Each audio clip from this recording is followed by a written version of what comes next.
Missiles are flying all over to Iran, to Israel, to Saudi Arabia, to even Dubai, to Qatar. And markets have already crashed. Oil prices are likely to surge as Strait of Hormuz is effectively closed. Ships are unable to enter or exit, जो कि world का most critical energy की artery है। और language अब कोई cautious नहीं रह गई है, सब एक दूसरे को धमकी दे रहे हैं। There are threats to burn any ship that tries to pass. Flight cancel हो गई हजारों। Supply cost are likely to explode. यह कोई कल की हेडलाइन नहीं है, it is happening right now. Fuel lines petrol pump पे लंबी हो जाएंगी, करेंसीज वुड स्लाइड और हमारी ईएमआईज बढ़ जाएंगी, ग्रोसरी महंगी हो जाएगी, बहुत सारे कंज्यूमर प्रोडक्ट महंगे हो जाएंगे। और लीडर जो बात कर रहे हैं, they are talking like street fighters, not statesman. बदला लूंगा, I will hit you like the world has never seen before. गोली का बदला गोला। Even the names of military campaigns these days sound as if they are designed for thumbnail hooks. Operation Epic Fury, Operation Sindoor. It's like branding, emotion, marketing, just spectacle. Are we being ruled by those who practice the madman theory? जो deliberately अपने आप को project करते हैं to terrorise the adversary. ये आदमी कुछ भी कर सकता है यार। There is no sane man today in the room, world stage पर। There is no sane man, there is no pause button, and history has seen movements like this before. और वो कभी भी क्वाइटली एंड नहीं हुए। When war sounds like marketing, what stage of history are we entering then? Almost 6 months ago, मैंने एक uncomfortable चीज बोली थी, that the world, it seems that the world is drifting backwards towards the 1930s. जो slogan हम आज सुन रहे हैं, they sound disturbingly familiar. जो हिटलर, मुसोलिनी, एम्परर हिरोहितो जैसे अल्ट्रा नेशनलिस्ट ने यूज किए थे to galvanize the masses to obey them, वो बिल्कुल सिमिलर है जो आज हम सुन रहे हैं। Make America great again, Putin the saviour, अखंड Bharat, Trump knows everything, Modi है तो मुमकिन है। Different geographies but the same emotional pitch, wounded pride, historical grievances and civilizational revival। लेकिन हिस्ट्री हमें कुछ बताती है कि क्राइसिस जो है वो कभी एक्सप्लोजन से शुरू नहीं होता। They begin with the narratives, और वही नैरेटिव्स आज क्रिएट किए जा रहे। One event follows another, each looks और appears to be justified and normal, until suddenly we realize कि we are in a spiral। और डेंजरस पार्ट ये है कि हमें किसी को नहीं मालूम कि which single event will spin out of control। Just think of it कि एक कंट्री के प्रेसिडेंट को he was pulled out along with his wife from his bed at night and taken to USA। Iran's top leadership has been eliminated because negotiations over a nuclear deal were stalled and they would not allow Iran to build a nuclear weapon। पता भी नहीं है या नहीं, ये भी नहीं मालूम। और उस कंट्री की रेजिम चेंज करनी। Gaza has already been reduced to ruins, Ukraine ruins में कन्वर्ट कर दिया, thousands are dead, millions have been displaced. Where are we heading to? No one can say with certainty, but we can only assess the probabilities. Israel has severely degraded Iran's regional proxies, जो कि उसने बड़े carefully बनाए थे। Houthis, Hezbollah, they have been weakened. अब at best these actors, after what has happened in Iran, वो कुछ they may retain some nuisance value but not strategic deterrence. So from one perspective, Iran जो है it stands largely neutralised, अंदर घुड़की दे सकता है।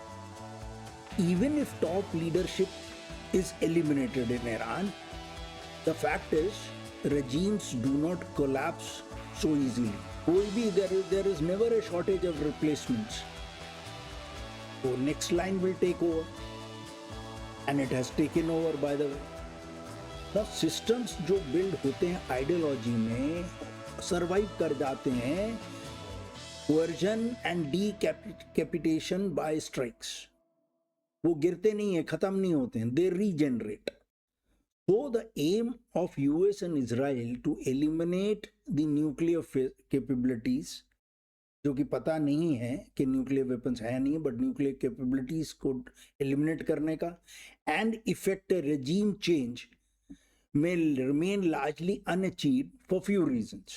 The US policy no boots on the ground relies on precision munitions but air power rarely delivers regime change. Regime change requires boots on ground. Now Mr. Trump has hinted that Iranians should take back their country. He stated Iranian patriots who yearn for freedom to seize this movement to be brave, be bold and be heroic and take back your country. But will they? Ordinary citizens जो oppose कर रहे थे regime को Iran की, they are unlikely to flood the streets till the time they sense certainty of success. Till then they will wait कि ऊंट किस करवट बैठता, वो अपनी लाइफ रिस्क नहीं करेंगे immediately. So US and Israel have to walk the talk. Without some form of ground assurance, opposition movement जो है वो they will stay in bunkers. Drones, long range missiles, rocket systems, ये जो technologies develop हुई हैं, they allow wars to stretch indefinitely without full scale invasions. Conflict becomes prolonged, attritional, like we are seeing between Russia and Ukraine, जो कि शायद second world war से ज़्यादा भी खिंच के चल। Now war no longer therefore needs massive troop mobilization. Simmering conflicts are often very dangerous. We should not forget that drones are a poor man's flying tanks. If this instability continues, Russia and China may quietly benefit from it. Distracted America, tied down in West Asia, provides strategic openings to these countries elsewhere. A conflict in one theater can embolden moves in another. The world today looks like, the tectonic plates हैं beneath the earth's surface under stress.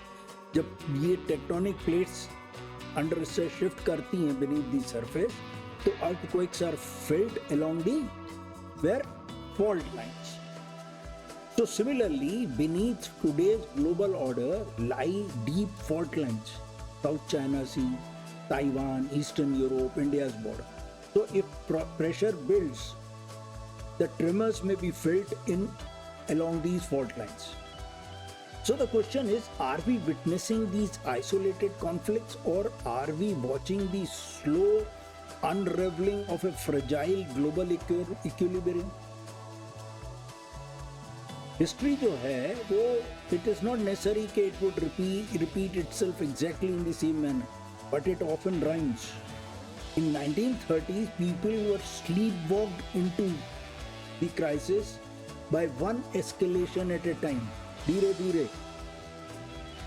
The real question is not who fires the next missile. The real question is, are we learning from history or walking straight back into it? Economic consequences जो हैं वो straight of Hormuz के और gulf में instability के वो सबको मालूम। Oil prices, inflationary pressure, supply chain stress, slower global rate and लेकिन there is something far more difficult to estimate. The very moment जब ये जियोपॉलिटिकल कॉन्फ्लिक्ट्स इंटेंसिफाई हो रही हैं, the world is undergoing a profound technological transition, and that is the shift to artificial intelligence. Nobody fully understands ये transition where will it lead us to? AI will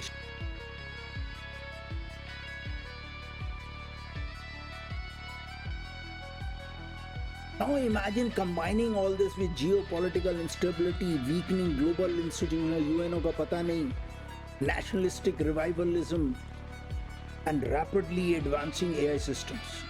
तो ये risk जो है it multiplies in ways जो कि traditional economic models cannot quantify. 1930s we came with radio and mechanized warfare. 2020s have AI. And the scale of miscalculation could be exponentially larger. So therefore, what the world needs today is not leaders who speak the language of revenge. बदला लेंगे, गोली का बदला गोला, epic fury, will retaliate like the world has never seen before. We don't want leaders who weaponize grievance, who weaponize historical grievances. The world needs statesmen today. Leaders जो कि बात करें पीस की, negotiate peace, build peace. History shows कि destruction is easy, escalation is easy, rhetoric is easy, but restraint is rare. And in times like this restraint जो है वही strength है. The real test of leadership is not how loudly one can threaten war. The real test of leadership is how effectively one can prevent it. हम crossroads पे हैं. Economic shocks, global conflict and AI driven escalation all converging. So here is the question. Will we sleepwalk into disaster or will we choose leadership that stops it? Thank you. Jai Hind.